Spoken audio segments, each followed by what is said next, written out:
Baik, Assalamualaikum warahmatullahi wabarakatuh. Saya Fitri Noviani dengan NPMA 1022009. Saya berasal dari program studi Pendidikan Fisika Universitas Bengkulu. Di sini saya akan menjelaskan materi sedikit mengenai media pembelajaran dan media pembelajaran berbasis ICT yang sudah dijelaskan pada pertemuan kedua. Untuk media pembelajaran sendiri merupakan alat yang digunakan oleh seorang pendidik dalam pelaksanaan belajar mengajar guna mempermudah mentransfer nilai pengetahuan kepada peserta didiknya. Kemudian untuk jenis-jenis dari media pembelajaran sendiri yaitu terdiri dari media visual, media audio visual, media cetak, media demonstrasi, dan media permainan atau gamification. Untuk media visual sendiri terdiri dari gambar, diagram, grafik, dan poster yang dapat membantu guru menjelaskan konsep secara virtual. Dan untuk media audio sendiri yaitu rekaman suara atau podcast dan bahan audio lainnya yang dapat membantu dalam pembelajaran bahasa atau mendengar informasi. Kemudian media audiovisual, di mana media ini menggabungkan antara media visual dan media audio sehingga memberikan pengalaman belajar yang lebih nyata kepada peserta didik. Untuk media cetak sendiri terdiri dari buku, majalah, dan bahan media cetak lainnya yang dapat memberikan informasi pembelajaran secara tertulis. Kemudian media demonstrasi, di mana menggunakan alat dan bahan nyata untuk mendemonstrasikan atau menjelaskan konsep atau suatu proses kepada peserta didik. Dan pada media demonstrasi ini peserta didik juga diikutsertakan untuk mendemonstrasikan proses dan konsep yang sudah dijelaskan oleh guru. Kemudian media permainan, di mana media permainan ini penggunaan elemen permainan dalam proses pembelajaran untuk membuat belajar itu lebih menyenangkan dan lebih menarik. Dari beberapa jenis media pembelajaran tersebut terdapat juga kelebihan dan kekurangan pada masing-masing media pembelajaran. Contohnya pada media visual memiliki kelebihan seperti membantu visualisasi konsep abstrak, menarik perhatian siswa, dan mudah digunakan dan dibuat. Kemudian untuk kekurangannya tidak menyampaikan informasi secara audio, membutuhkan penjelasan tambahan dari seorang guru, dan tidak interaktif jika hanya digunakan secara pasif. Untuk media audio yaitu memiliki kelebihan yaitu dapat digunakan saat siswa melakukan aktivitas lain. Yang kedua, memudahkan pembelajaran bahasa dan mendengarkan. Kemudian relatif murah dan mudah diakses. Untuk kekurangan dari media audio sendiri yaitu tidak menyampaikan informasi secara visual, sulit untuk mengulang kegiatan tertentu tanpa adanya alat pemutar. Kemudian tidak menarik bagi semua jenis pelajar, maksudnya seperti pelajar visual. Kemudian media audio visual memiliki kelebihan yaitu kombinasi visual dan audio meningkatkan pemahaman peserta didik terhadap materi yang sudah diterangkan. Kemudian menarik dan interaktif dan dapat menyampaikan informasi secara kompleks dengan cara yang mudah dipahami. Untuk kekurangannya yaitu memerlukan perangkat pemutar seperti proyektor, TV, dan komputer. Kemudian mungkin membutuhkan waktu dan biaya untuk memproduksinya dan kurang fleksibel untuk perubahan atau penyesuaian secara cepat. Untuk media cetak sendiri memiliki kelebihan yaitu mudah diakses dan digunakan, dapat dibaca berulang kali dan tidak memerlukan perangkat elektronik. Untuk kekurangannya sendiri yaitu kurang interaktif, informasi statis dan tidak dapat diperbaharui secara cepat karena dia sudah berbentuk seperti buku dan majalah tadi, sehingga akan membutuhkan waktu yang cukup lama untuk kita memperbaharui informasi atau materi pembelajaran yang terdapat pada media cetak tersebut. Dan yang terakhir yaitu terbatasnya pada teks dan gambar yang terdapat pada media cetak.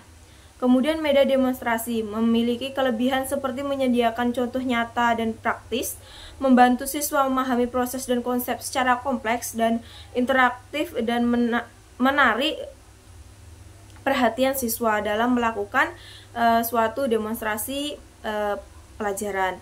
Kemudian kekurangannya sendiri yaitu memerlukan persiapan dan alat yang sesuai, bisa memakan waktu, dan memerlukan keterampilan demonstrasi yang baik dari seorang guru.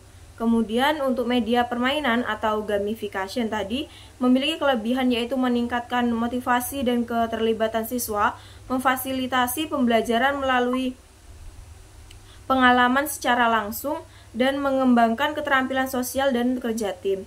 Kemudian untuk kekurangannya yaitu bisa menjadi terlalu kompetitif dan mengurangi fokus pada pembelajaran, memerlukan waktu untuk persiapan dan pelaksanaan, dan tidak selalu mencakup seluruh kurikulum atau topik pelajaran, karena pada media permainan ini tidak selalu kita bisa memberikan pengertian mengenai materi itu secara kompleks atau detail, sehingga pada media permainan ini memiliki kekurangan yang tidak selalu mencakup seluruh kurikulum atau topik pembelajaran.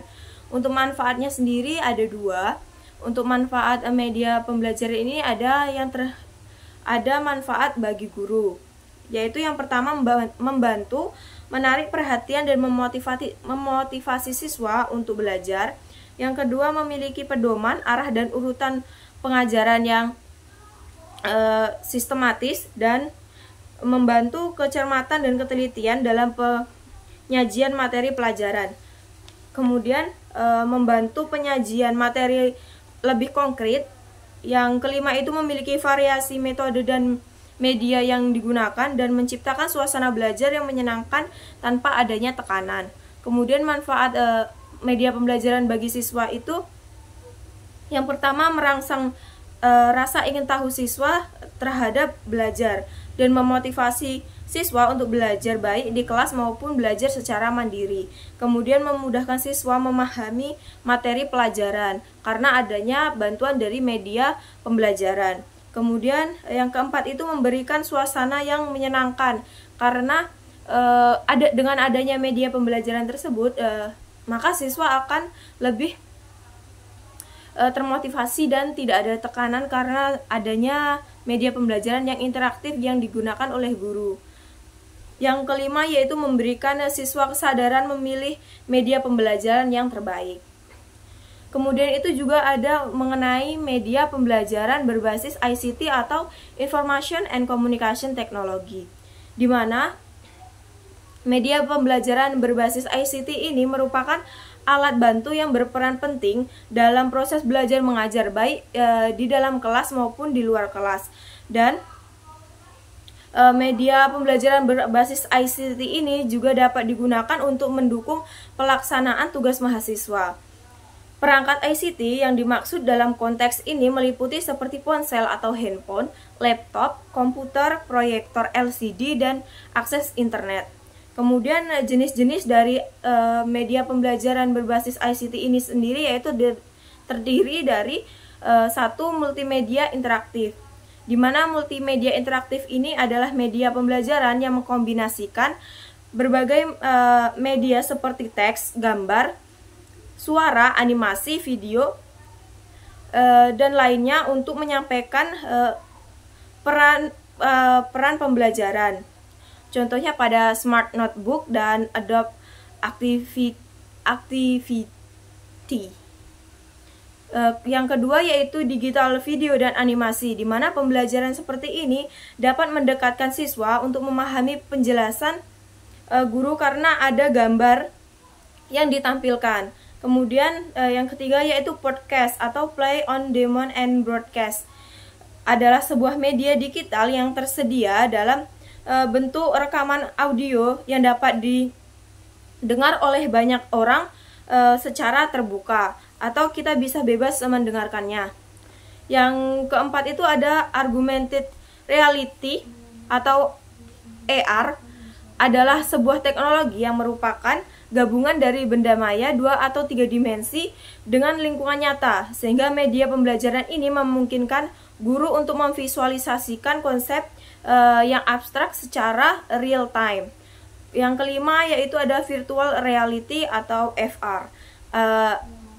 media ini adalah sebuah teknologi yang memungkinkan seseorang untuk merasa seolah-olah dia akan secara langsung melihat, bahkan bisa juga secara langsung kita terlibat secara fisik dalam suatu aktivitas dengan bantuan komputer atau sejumlah peralatan tertentu dalam pembelajaran. Dan dari jenis-jenis media pembelajaran ini terdapat juga kelebihan media pembelajaran berbasis ICT ini. Yang pertama yaitu memberikan kesempatan kepada peserta didik untuk memecahkan masalah secara individual. Yang kedua, menyediakan presentasi yang menarik dan animasi yang bermacam-macam. Kemudian yang ketiga yaitu menyediakan pilihan isi pembelajaran yang banyak dan beragam. Yang keempat yaitu mampu membangkitkan motivasi dalam belajar. Kemudian mampu mengaktifkan dan menstimulasi metode mengajar yang baik.